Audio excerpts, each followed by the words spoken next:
vision is not merely a dream. It's not what you do with your eyes closed. A vision is what you do conscious, open, active. And so the visionary gets it done.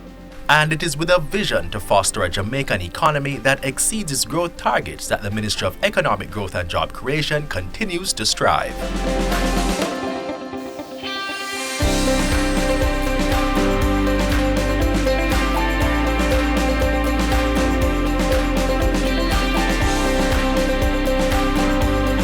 The fiscal year that runs from April 2023 to March 2024, the Ministry of Economic Growth and Job Creation is working with a budget of $15.9 billion for its day-to-day expenses.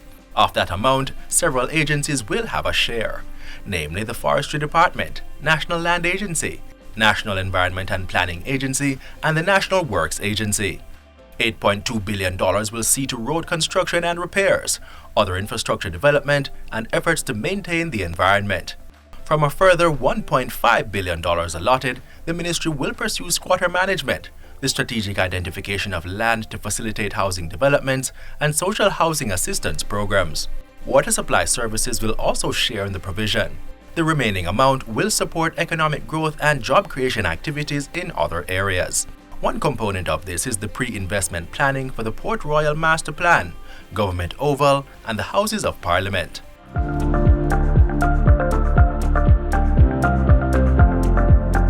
For the financial year 2023, the Ministry of Economic Growth and Job Creation will be spending approximately $33 billion on special projects.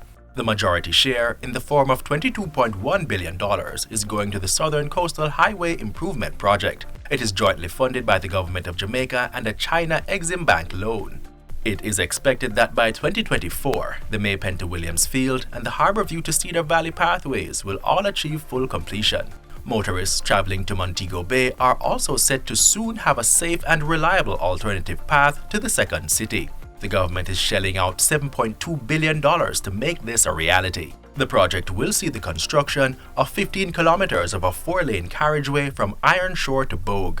It is expected that the land to construct the new road will be acquired by next year. The National Road Operating and Construction Company, NROC, is approximating that 15% of construction will be completed by 2024.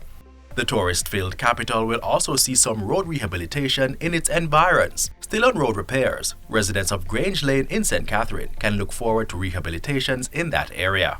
What I want for Jamaica to do is to see the improvement in their communities, and I'm sure Jamaica has seen a vast improvement in the road conditions throughout the country. The $878 million widening and dualization of Grange Lane is to be implemented by the National Works Agency starting this year.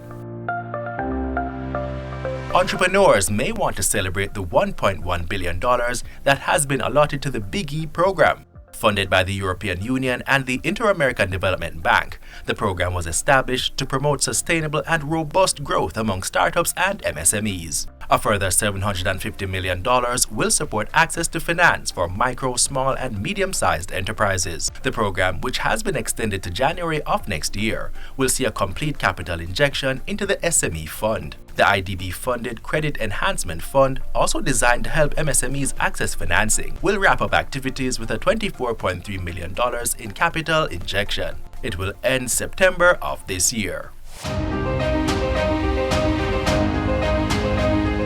Climate resistance and climate adaptation measures continue to be a priority of the government. This can be seen in the $405.6 million allocated to the Montego Bay Waterfront Protection Project. A complete rehabilitation of the Montego Bay groins is expected to reduce the loss of beachfront acreage due to coastal erosion.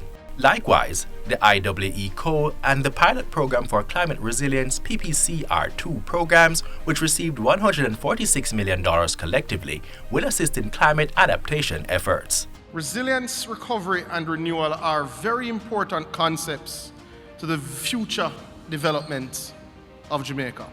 Other projects include continued work to renovate the United Nations House on Port Royal Street and an electronic land titling project.